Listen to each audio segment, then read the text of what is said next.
Hi, I'm Brandy, and this is Sewing Back. Welcome to my kitchen.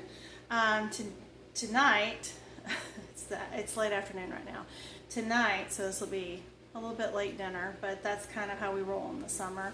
I have two that have teenage young adults who have jobs, and so oftentimes they don't eat dinner until after they get off work. And we're usually working, and a lot of times we don't eat this time of year till dark, which means it's not uncommon that we eat at 9 o'clock at night. So it's what it is. It's summertime. So what I'm making tonight, I shared yesterday my favorite summer salad using your fresh vegetables coming out of your garden, or if you're going to the farmer's market and getting it, hey, you can go to the grocery store and get it, whatever. But I'm going to show you tonight how I make my einkorn sourdough pizza crust. So come along and let me show you how to get this done, because I still eat somewhat gluten-free, but was gluten-free for over 10 years before I ventured into my sourdough journey. And this really has changed my life because, to be quite honest, gluten-free is not the most nutrient-dense food. And you really lose a lot of your B vitamins, which are really key, particularly if you have blood sugar issues, which I do. And I'm so excited that I can eat einkorn, that I'm able to bring that back into my diet without any problems. I am not celiac, just so I'm clear. If you're celiac, that sourdough is not going to help you. Well, I guess you could do sourdough gluten-free items, and maybe that would help you. But if you are more on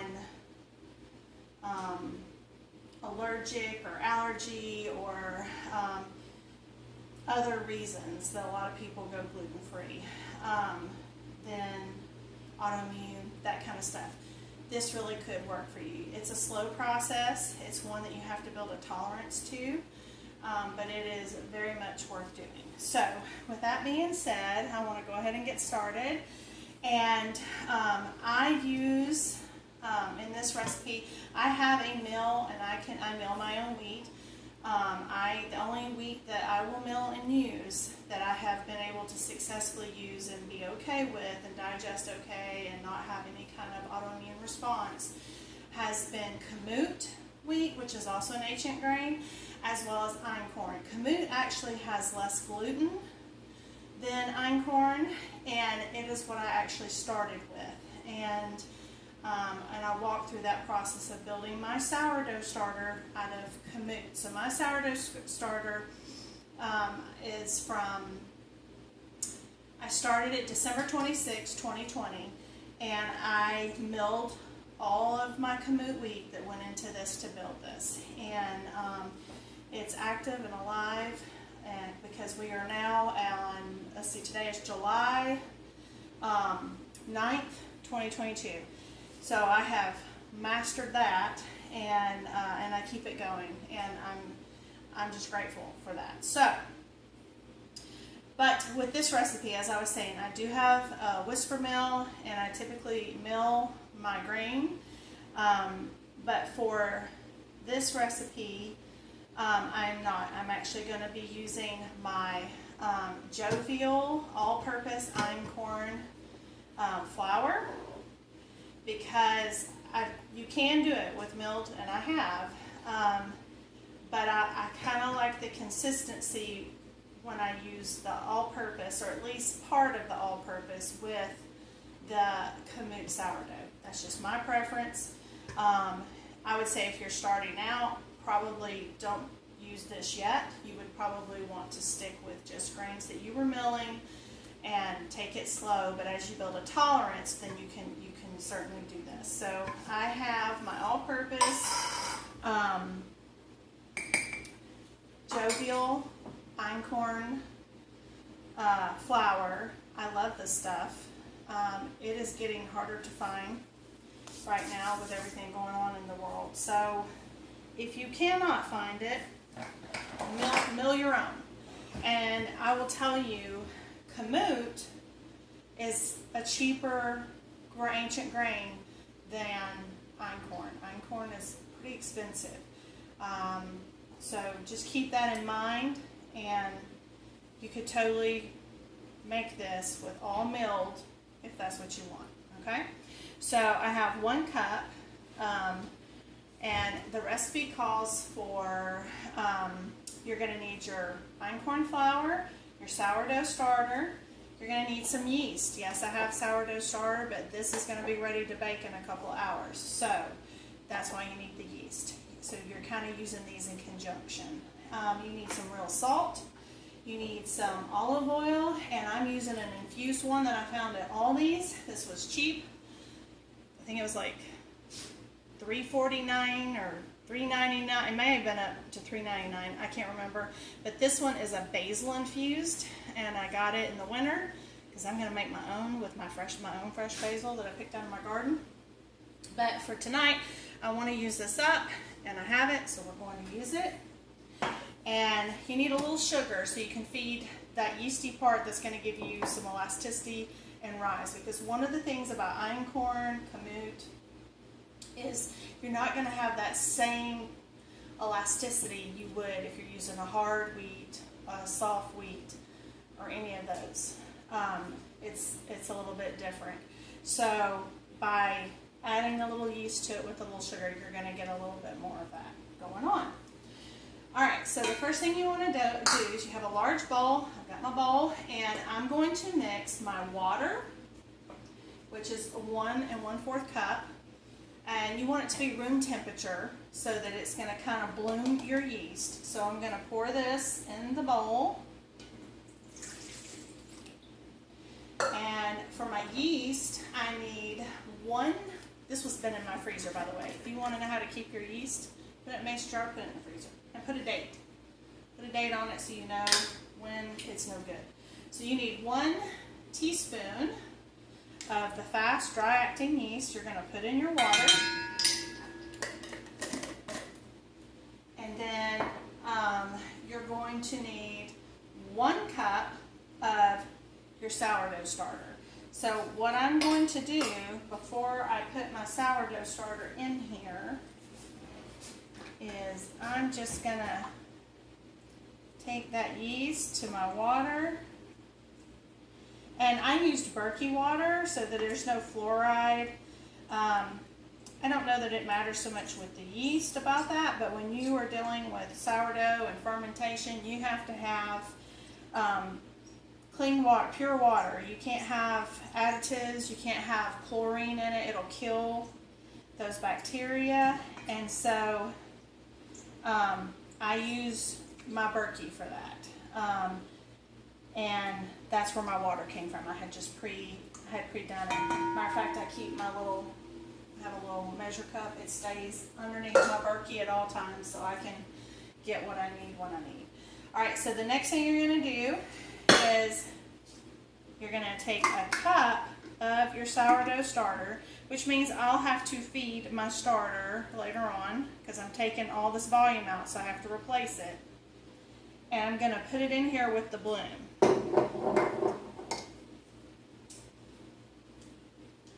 And then I'm going to kind of incorporate it, and then you're supposed to let it sit for 15 to 20 minutes, and then you will continue with the recipe. So that's what I'm going to do is I'm going to blend this up with just using my little spatula thingy here. I'm just going to kind of mix it, and we're going to let it sit, and then I'll come back, and when I come back I will show you the next step to getting your dough into a dough form so that you can let it rise and have pizza. So, sorry, I forgot one more thing that needed to go in here with the sourdough starter, with your yeast, with your water. And that was the most obvious part, which was your sugar, and you need to have 1 teaspoon of sugar. So I'm going to go ahead and put that in because that's going to help feed that yeast. and I'm sure the sourdough starter will like it. And I don't know if you can see. Can you see all the bubbles already? So I'll show you what that looks like after it sets. Hang tight. Okay, so I know in my video I said I was only going to use the Jovial all-purpose flour, but I totally forgot I needed to mill Kamut to feed my starter after I used it, because I had already used up my freshly milled from the other day. So I thought, well, no, I'll just do a kind of a half and half. So I'm changing that, just so you know. You don't have to, but I am, because I haven't milled and I want that nutrition. So this is our little bloom here. This was our 1 cup of sourdough starter. This was our 1 teaspoon of sugar, 1 teaspoon of yeast, and 1 1/4 cup of room temperature water. So you can see I have some bubbles in there, and it really is kind of like a paste. It kind of reminds me of like paper mache. Not that it is, I'm just saying. So now that I have this, let me get this sit down. The next step is we need to add our flour. And so this recipe calls for 5 total cups of flour, but one of the cups is your sourdough, so it's really 4. So I'm going to do 2 of my, actually I'll probably do 3 of my freshly milled Kamut here to 1 cup of my Jovial all-purpose flour. And so I cleaned my measuring cup because I had the other, and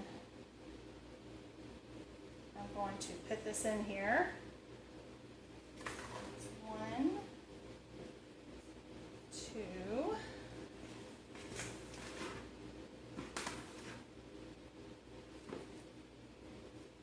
3, and you can see that's what I have left. I milled 3 cups of wheat berries, and so I just put 3 cups of flour plus this is what I have left, and I'll use this for the next few days to feed my Kamut starter. Let me set that out of the way. Okay, so before I'm going to add, let's see, I'm going to add 2 teaspoons of real salt to this. So 1 and 2. And then using an infused oil to make pizza crust is so stinking yummy. And what I do with this pizza crust is it would make like a massive pizza. But what I do is I end up parting it 4 ways so that we can do like 4 individual pizzas. And I roll them out thinner. And it's nice because then each of us make our own pizza with our own toppings, what we want, and then we usually have leftovers for lunch the next day. So we kind of get 2 meals for each of us, but it's individual to what we like because we all like stuff a little bit different, and this gives us the ability to do that. So this recipe calls for 3 tablespoons of oil. Now if you don't like infused oils, you could totally just do plain olive oil. Olive oil just goes with Italian food. This one has the little bits of the basil in it because it's infused with basil. So that was 1, 2, and 3. Okay, so now is the messy part. I have a tool.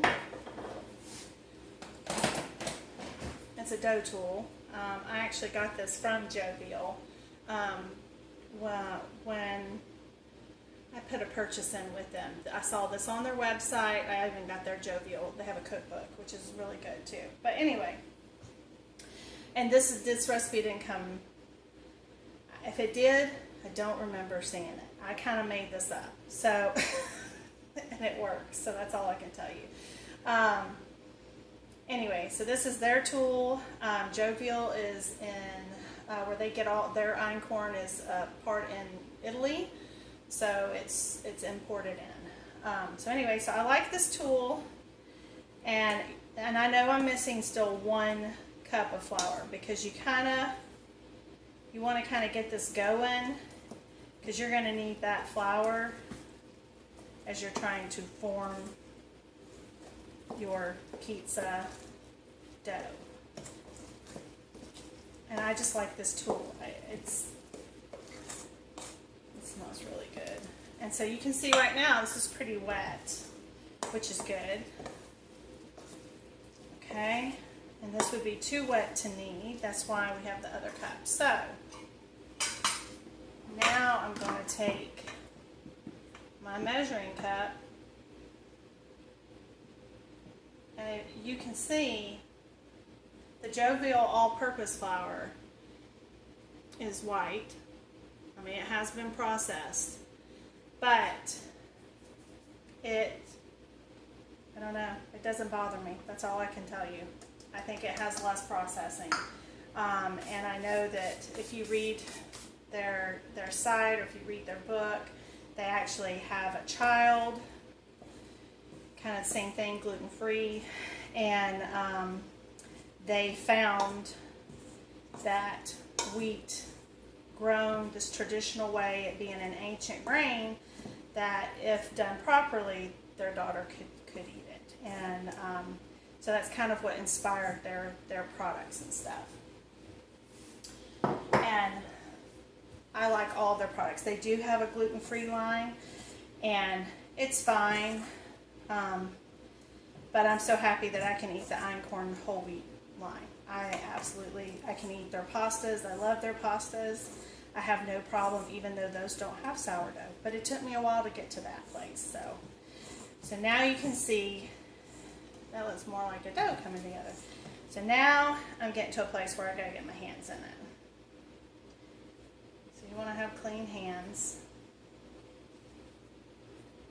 Get this off. And honestly, I like to start just mixing in my bowl. I'm trying to incorporate this, and it smells so good because you can smell the basil. Like I said, you could always infuse your own olive oil if you just have an olive oil and some of your own herbs. Totally do that if you wanted to. You could do it where you just use plain olive oil if you wanted to put basil, on your pizza. You can totally do that as well. Or you could do both.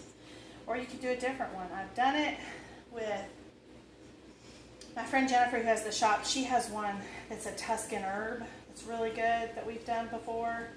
And she probably has a basil one. I have my favorites when I go there. To be honest, I haven't looked, but I'm pretty sure she probably does have one. Okay, so now it's gotten to a good dough kind of feel. There's a little bit left in my bowl, so let me get that out. Let me tell you, having these granite countertops, I used to have a granite tile before our kitchen got redone. It was awful. I tried having a breadboard. It was never big enough. This is amazing. It's so easy to clean.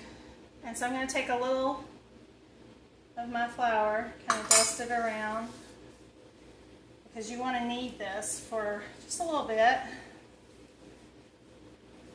And you will need a little flour here and there, because it will get a little sticky. That is one thing. The moisture is a little different when you do grains that you mill yourself. That's why I like doing the at least part with this, and I like dusting with this one because it allows for a good knead. And so I knead it for a few minutes, then I put it in my bowl and I cover it and I let it set for a couple hours. Then I turn it I cut it into 4 pieces and I roll it out, and then we top it the way that we want, and I bake it. Hold on, let me eat some more. And so when you bake it, now if you have a pizza stone, I don't have a pizza stone, I probably should invest in one with my oven. I've just used one of my USA pans. I put parchment paper and I cook 2 pizzas at a time, and that way I get my boys' pizza done usually, and then my husband and I, or if they're coming home later, I'll fix ours, and then I cook theirs right before they come home so that their pizza's hot, waiting on them. This one is one I love to do on Saturday night because they almost always work close at their jobs on Saturday night, and this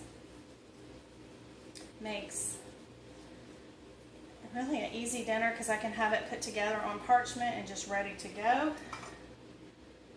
And that's how I roll. And it's easy if John and I are working outside in the garden, or if we went for a late run, just to throw it together, have it in the oven. We take quick showers, come out, we're clean, and we can eat. And so, I don't know if that was exactly 2 minutes. I have something we like to call ADD. So, it looks good to me, feels good to me. I kind of rub it just a little bit.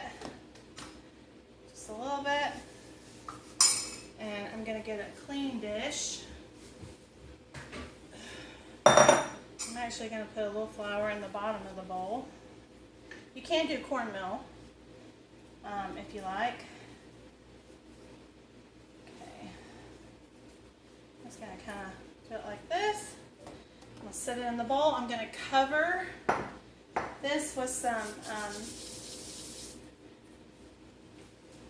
is this stuff? Basil, I think is what it's called.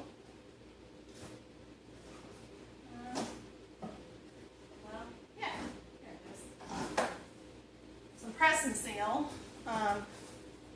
You could put, if you wanted, you could put a towel. The thing I've always found when they tell you to put a damp towel is it still gets a little crusty on the bread. And if I use this, I don't have that as an issue. So that's what I use. So I seal it up, and I usually set it on my stove, on the back of my stove, and it will double. Inside, it'll rise, and because sourdough takes a long time to rise, so by adding that yeast in, let's see if I can make this come up a little. So by adding that yeast in, you get a better rise for your pizza. And like I said, I end up doing them kind of thin to get the 4 pizza crust. I will tell you, when I roll mine out, they're wonky. They're not, I may have had one that turned out so circular. They typically look more triangular, rectangular, whatever shape they end up being. Nobody cares, and I just know kind of the consistency that I want for the crust, thick-wise. But what I was saying is, if you have a pizza stone, you're going to want about 30 minutes to an hour for your pizza stone at 500 degrees before you bake it. If you're not doing that, then I would bake at 425. Check your oven at about 10, maybe, if your oven is really hot, then maybe 8 minutes. In my oven, it typically is between 10 and 12 minutes, depending on the toppings. I have one son, all he likes is, pepperoni and cheese, so his takes less. Some of us like vegetables on ours, those take a little bit longer. So typically by 12 minutes at 425, it's done. So that's how you make your sourdough pizza. I'll probably try to video, or at least take some pictures of what it looks like when I roll it out, so you can see what it looks like. And sorry, my nose is itching and I have floury hands. And I'll either do that or insert some pictures to show you what it looks like, and as I roll it out. And because all I do is I use a French rolling pin when I roll mine out, and then I just use some pizza sauce, cheese, whatever the toppings are. Like I said, we like vegetables on ours. I have one son who really likes bacon, so he usually likes onions, peppers, bacon, sometimes olives, sometimes not, and cheese. But he doesn't like as much cheese because he has some dairy issues. Like I said, my other son, he's plain pepperoni cheese. That's all he wants. And then John and I kind of whatever's coming out of the garden. You know, if we have basil, we might put basil on it. If we have eggplant, we put eggplant on it. Sometimes we do meat, sometimes we don't. It just depends. A lot of times it depends what's in the fridge. What do I have? And it's really, as long as you have the pizza crust going, it's a pretty easy dinner. So anyway, if you like this, or if you have any questions, if I missed something, I will type up the recipe, put it in the description. But if I missed something, please ask questions. I'm happy to answer them. And I hope you'll give it a shot. And if you're gluten-free and you have been considering the sourdough journey, I highly recommend if you would go onto, you can get it on YouTube. You're on YouTube. Go to YouTube and put in the search bread bakers. I'll try to remember to put it in the description. Sue Becker actually has a lot of great videos. Well, they're classes. They actually have classes there, and so they were like recorded when they held the class. But she has great information on the difference in store-bought wheat and things that you'll get versus you milling your own wheat. And I would encourage you to do some research about how to ease in. If you've been on gluten-free, how can I ease in to eating quality wheat, either that I mill or, you know, if I'm able to buy and what have you. I will tell you, for me, what started it off was the nutritionist that I found. I've actually found her at a local farmer's market in Marietta, Georgia, and she makes Kamut, einkorn, and gluten-free pastas. And she actually gets her supplies from the bread bakers.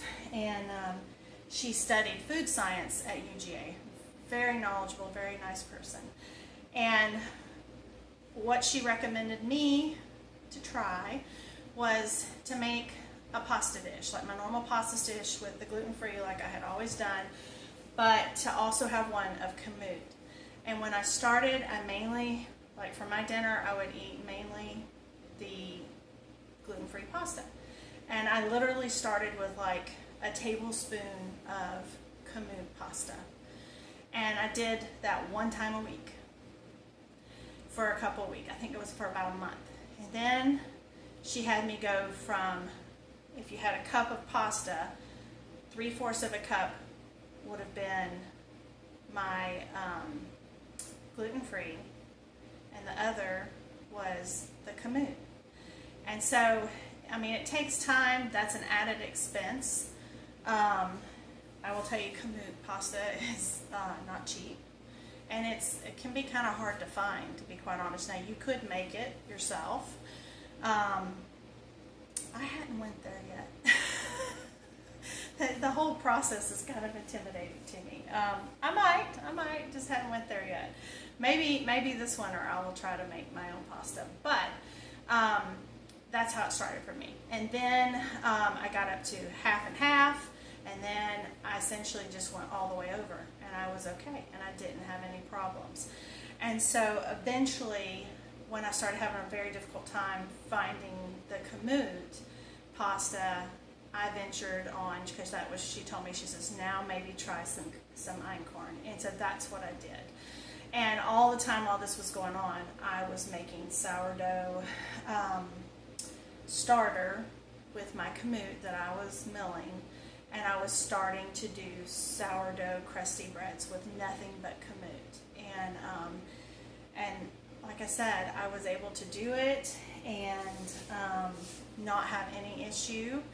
And one of the neatest things about it, when you have vitamin B deficiencies, you can have difficulties with hair growth, nail growth, like having strong nails and things like that.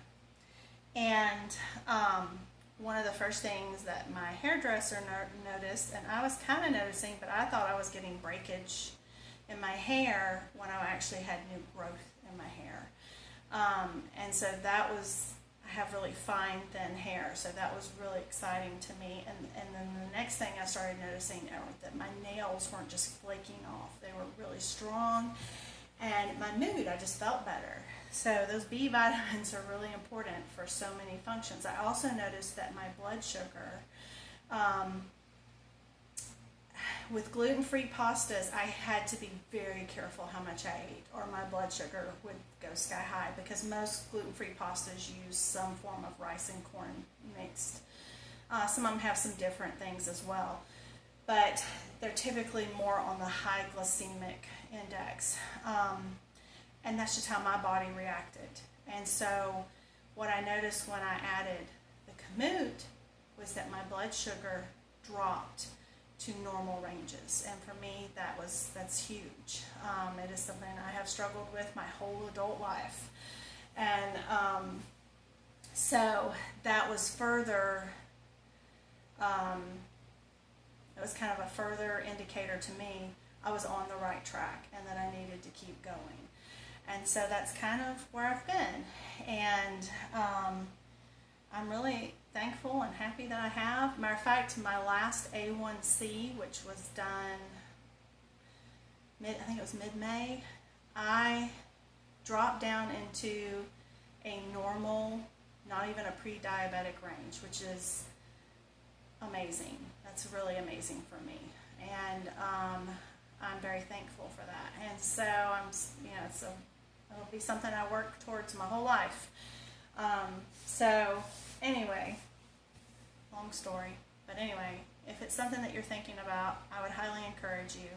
I would highly encourage you to get self-educated on grain, and even if you're going to do gluten-free, a grain meal is still a good way to go. There are grains that you can get. It is more expensive when you have to get a lot of different grains to make a decent loaf of bread, which is what happens with gluten-free. But what I will say is quality, having real food, quality food in the long run. It may at the beginning cost you more, but on the end it's going to save you money in your health. Maybe in other things you eat, because one of the things is when you start eating real food, real grains that you're milling, you're getting the real fiber, all the things they take out of processed foods, you're going to be full, you stay full longer, you're not going to be overeating and snacky as much, and you're not going to feel so deprived, because a lot of times people eat those other things because they feel deprived. Because maybe they're doing paleo or keto or whatever, and they feel like they're missing out on those things, and so then they go to processed foods when you could make things whole and in the form the way they were intended, and you get the good nutrition, and you feel like, wow, I got something special. So that would be a recommendation, to think about it, read about it, and then try it. I mean, what's the worst thing happens? You go back to gluten-free, then you go back to gluten-free. Again, I am not a doctor. Well, I didn't say this before. I am not a doctor. I'm just telling you my life experience, and that it has helped me. I have found joy in my kitchen again, because I will tell you, having a lot of food allergies and gluten-free and all that, it steals the joy out of that kind of thing. Some people will be like, oh, I hate all that. I don't. I enjoy it. And I have found a new happiness back in my kitchen because I'm able to enjoy a lot of things that I didn't think I would ever get to enjoy on this side of heaven. There's still things I won't get to enjoy on this side of heaven, particularly nuts, because those will kill me. And that's okay, because I always say when I get to heaven, I'm going to have a piece of grandmother's pecan pie. Because nobody made it like she did. And I can wait for that. So anyway, I hope you have a great day. Sorry I rambled. Until next time. Bye. Okay, so I decided to show you how to do this. One of these dough scrapers, they're just these little plastic things, are very helpful in getting your dough out. It's going to be kind of sticky. It's risen. Actually, I think it's done a little more than doubled in size. And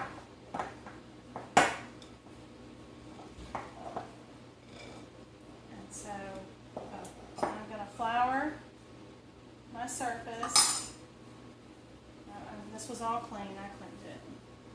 And so we're going to get our dough to come out of our bowl.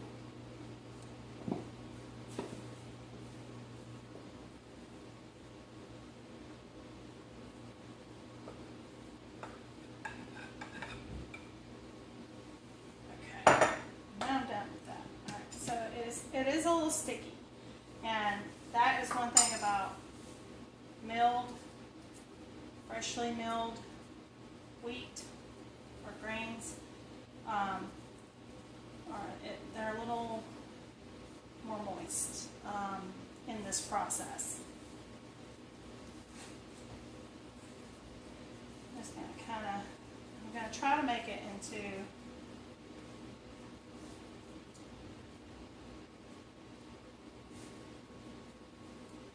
try to do kind of like a square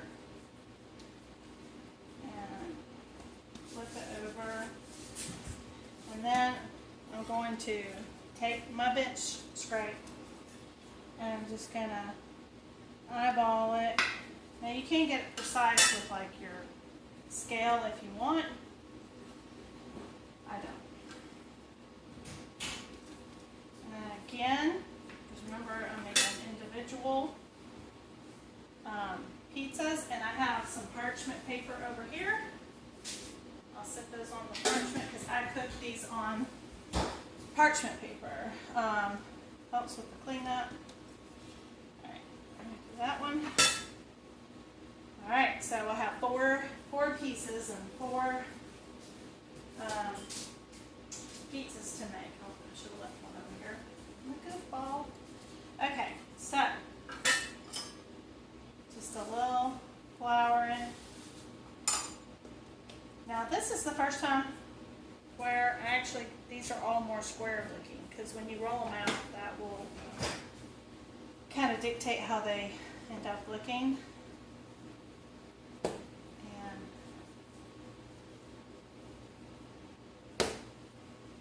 some of you may be better at. And now if you wanted this to be thicker, you don't have to roll it as thin. I like to roll mine a little thinner because then we can get leftovers.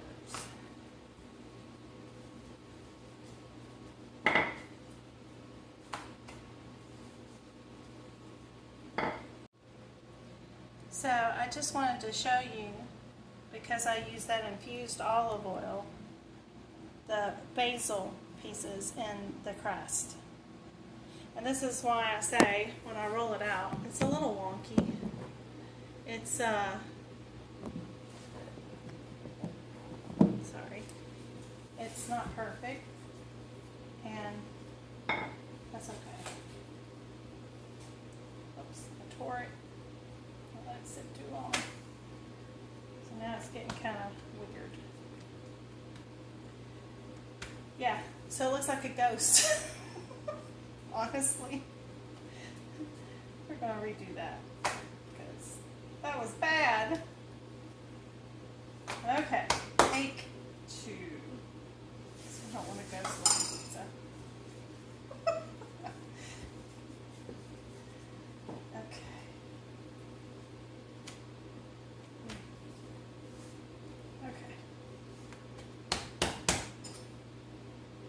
swear. You ever have one of those days? You're just tired. Okay, so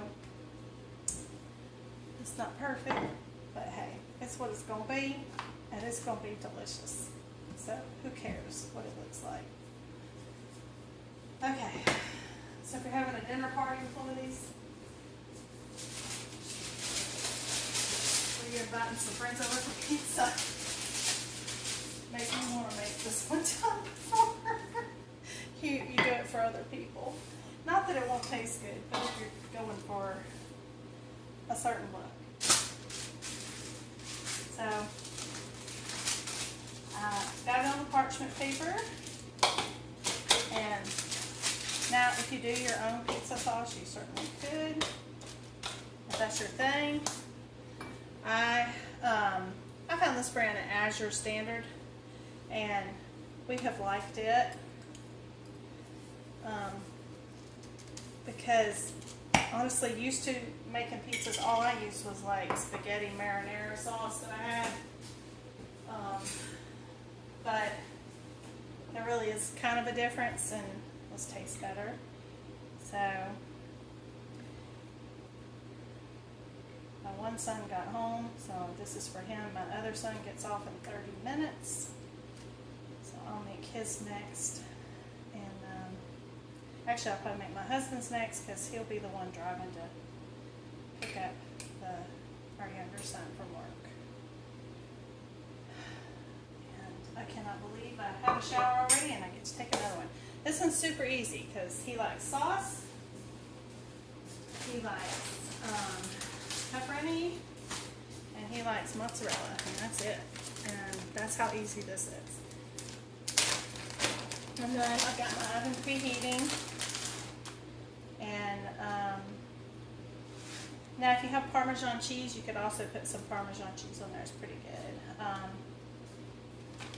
trying to use up all my mozzarella kind of cheese. I've got all these half bags. I have gotten the mozzarella from Azure. They have an organic one, and I've shredded it myself. It's really good. But I'm not ordering this summer. I'm trying to go through what I have because I have several things that the dates are kind of getting close to. They just need to be used.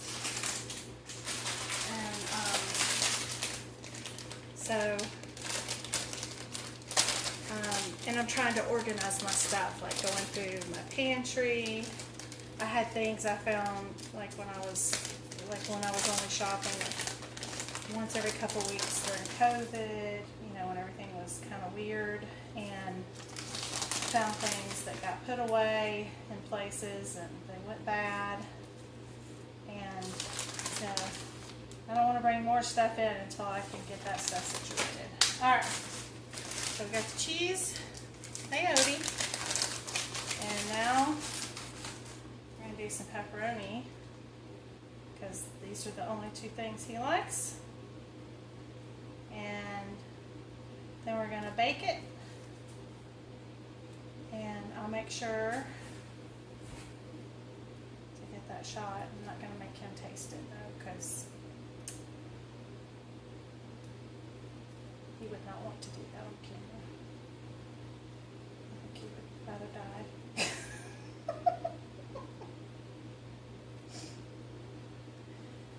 So, I like him, so I don't want him. I don't want that. I don't want him to despise all that. So there we go. That's his pepperoni pizza. Hey, Odie. Odie. Odie. Come here. Come over here. Sit. Sit. Sit. Odie. Good boy. Hey, Lucy. Come here. Come here, Lucy. Come over here. Lucy, come here. You had yours. Come here, Lucy. You get one piece. Come here. Sit. Sit. Good girl. All right, go on. Beep, beep. Out of my kitchen. Go, children's. All right, so that is pepperoni pizza. And Put it in a 425 degree preheated oven.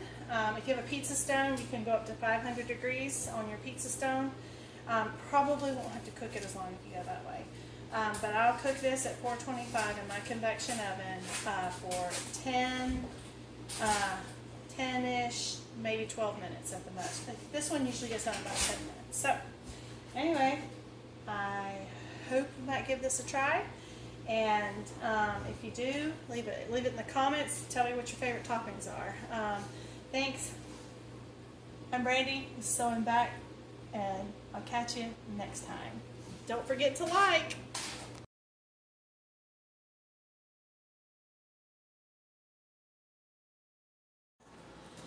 Okay, so this is at 10 minutes. That's what it looks like. That's what the other one looks like. I do 2 at a time. So I'm going to give it about another minute and then I'll pull it out. Okay, so this was 12 minutes.